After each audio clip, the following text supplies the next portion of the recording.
Let's order our Assembly Road Survey meeting of September 10, 2018. And if we can start. Thank you. I'd like to note for the record, Mr. Gray accused. Mr. Davies. Here. Mr. Bayer. Present. Mr. Meyer. Here. Mr. Present. Mr. Phipps. Here. Mr. Roberts. Here. You have a quorum. Great. So, agenda, of course, is our two service area commissioners, limited to 5 minutes. And anyone who wants to can come up and speak. I have.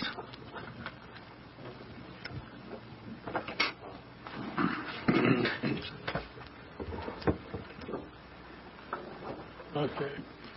My name is Bill Stodden, and I'm from the Our service area. I would primarily just like to thank the Assembly members and the outgoing Assembly coming and spending their time here. We're in service areas. Seriously, and that's primarily what I have to say. Thank you for your time, and hopefully be replaced by someone who. Thank you. Thanks. Anyone else? No one else? Over. Next on the agenda, discussing proposed service area boundary.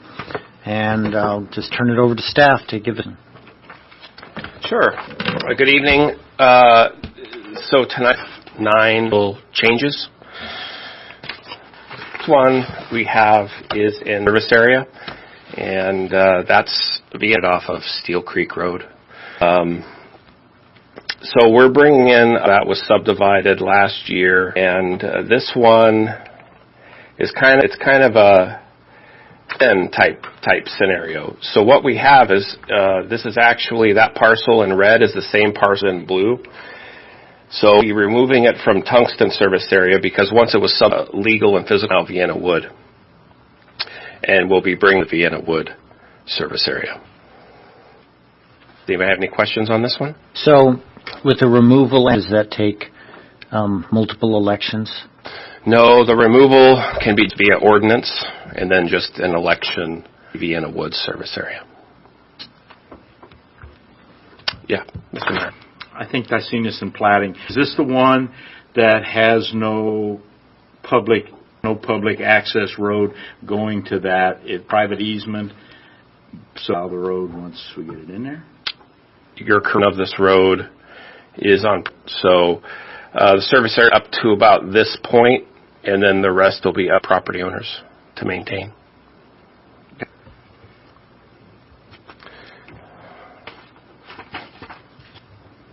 The next three changes is in garden service area off Badger, and this area where a neighborhood wants to be brought in if roads maintained and taxes taken out. So here's a little piece there, and Garden is the closest service area. So that's a double election? This would be a two-part election. Is the only service area in that seems like it's got a few disjoint pieces. It is. It's the close factor. Other ones are the service area right here, but the only way to get to it is around and come in this way. So this is the clean as far as a contractor. Okay. So boundary changes is also a two-part election and based. So we had a group of people brought into a service area. This one is off of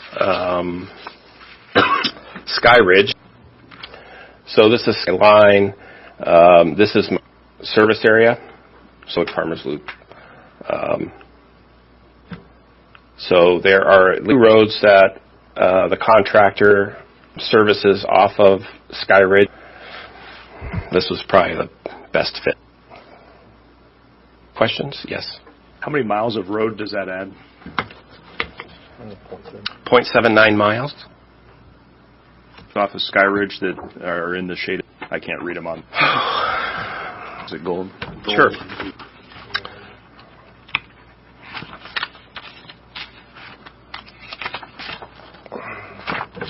Let me find that one here.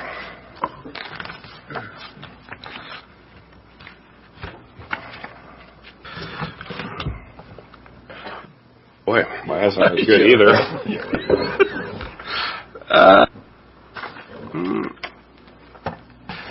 Mr. Cooper, I can get that information.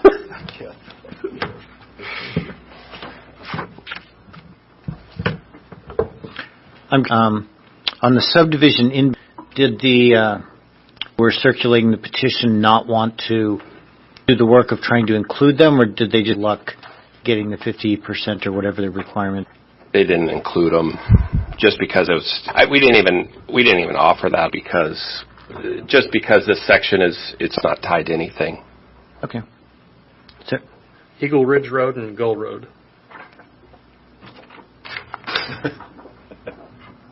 Gotta look it up on your phone. Thanks, Gary. The next change is, and it's a partial removal. This is in Cheria off of Chena Pump Road. A couple of these got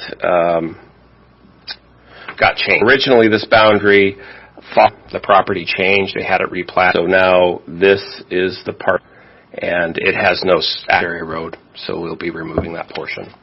That's all. You know, it makes me thinking back to the first example when you were removing it from the one area, that why we were taxing that lot in the first, if it didn't have a road going into the service area. Is that just something that never got caught? That parcel in Tungsten was their original boundary, and it goes to the service area if it was subdivided a different way. Okay. Yeah. Thanks.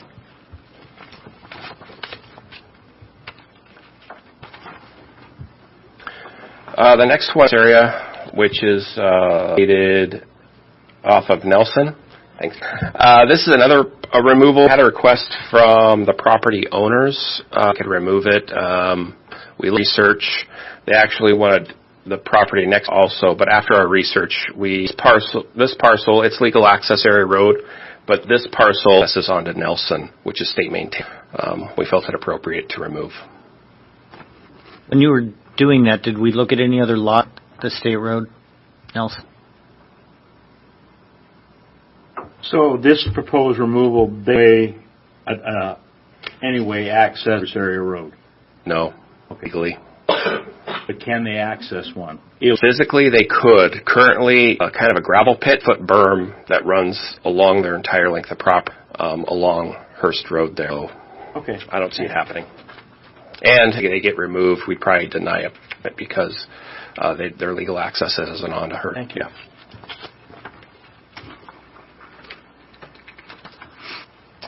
Birch Hill, this is a petition, and it actually makes all of these. This one is a good addition. So the road itself continues past where it's being maintained and all the way to Birch Hill Road. So right now the contractor just stops, turn around, and then continues on back. This is a good addition. This will allow the contractor to grading the road and maintaining the road. So from one state maintained road, election.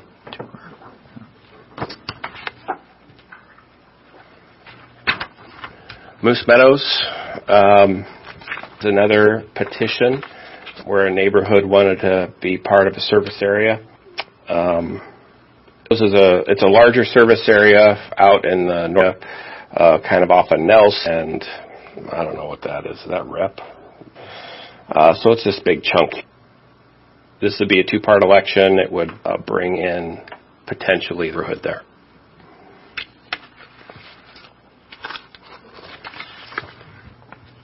Newbie, it's another petition. This one might look a little better if I do this. So this is Newbie Park. This is the new area. It has some high quality, very good taxable assessed values, and for the they're able to access actually from off the state.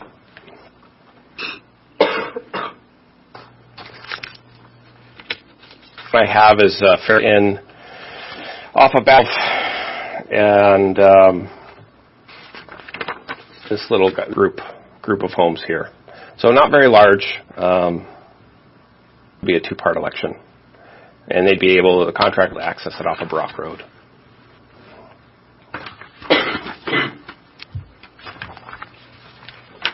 And those are the potential boundary changes for this season. Any questions? So they'll get introduced to the Assembly. There'll be a full meeting on the 4th of October and then public testimony on the... Thank you. So then let's go to a discussion regarding the project review and a report. And I'll turn that over to staff. A staff report, pretty much that memo can see projects that were completed primarily during of 2016 with construction, through their 1-year correction period, and then they were closed. They're all pretty consistent memories. Okay, so there were still some projects that were still being worked on out there. It is pretty much done in 2 phases. So there's 6 projects were last summer. There's one of them had some additional work this summer, so I'll report next year. And that'll be the last of the 90-10 projects. Great. Any questions? Meyer? Yeah, I wanted to ask you cost on consultants. Like architects you run, cost of project is 20. I noticed the percentage of the cost of these, they're all over the place. Consultant standpoint, do they go by hourly rate and we plus hourly, or do they bid digitally as designs? So they give us a firm fixed fee rate, and we negotiate that based on our experience, kind of time we think would be. And right, it depends on the first scope of the work. Simple overlays and things, then get them done. Okay, thank you. Cooper. Can you repeat what happens with any leftover project funds, if there are any? So depending on it'll lapse back to the service state grant that they came from. The state grant portion will end up going back to the state, or?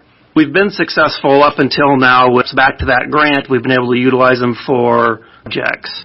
Now these most fired originally a couple been asking for extensions in order to get these on, and so yeah, these funds do go back to the state. Okay, thanks. Thank you very much. So to discussion of the annual meeting in October with service area commissioners. So my inclination right now is not to have a meeting because I don't have the agenda items I'd have on that meeting. But I wanted to bring it up here and see if anyone had ideas or a reason to have the meeting. Unanimous? No, and I will arrange the or let them know that we're probably not meeting. Mission approval of the committee's 2019 meeting. It's on also there. Done on the bi-monthly or second Monday of the month, sometimes the first. Are any input, any changes anyone wants to see? Fine. We don't have any agenda. There's no need to have a meeting. Yeah, I'm sure half of them, but I just wanted to put it up. Okay, moving on. We've got driveway approval and road service areas.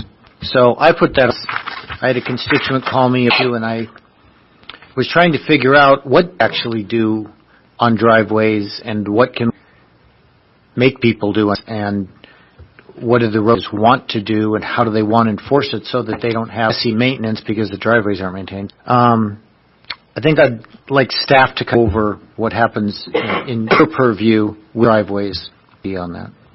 Sure, thank you. I'll first kind of line out the permitting process and kind of go through what and what we might suggest can't require it. So it starts out with a property owner application letting us know to construct a driveway. And it's really the permit. It's not the right to access their property, quote, driveway permit. It's really the right to work on the public and do the final tie-in to the road. From the applicant, once the engineer receives the permit application, he'll look at the property paper, he'll pull it up on our GIS system. He'll also be able to figure out if it's a way that would require a culvert, or maybe it's a down that wouldn't require a culvert because and depending on where it's situated in the overall pattern of the area, that's where we'll look at culvert sizes. So our standard culvert size, But if driveway at the bottom drainage pattern, then that culvert size could go up to 8, maybe 20, but usually no bigger than 18 because there'll be water. So we want to make sure that the water goes under the road, under the driveway instead of over the road. We do have some recommendations on where if it happens to be really close to an intersection. The should be a certain distance away. Allows us to force them that, but more likely they'll take our suggestion. The biggest concern when we go is we want to make sure the driveway in a way that it minimizes the oncoming waters from their property. So if it's an uphill driveway, which are automatic driveways we have, those are the ones where you want to have a little bit of a sway. Start off of the road, you want to go downhill a little bit, and then you can start going uphill. Those we have. That's about what. If there or somehow commissioner it's been constructed correctly, they will give us a call and take a look, and we'll get a contractor and or property owner if there needs to be some repairs.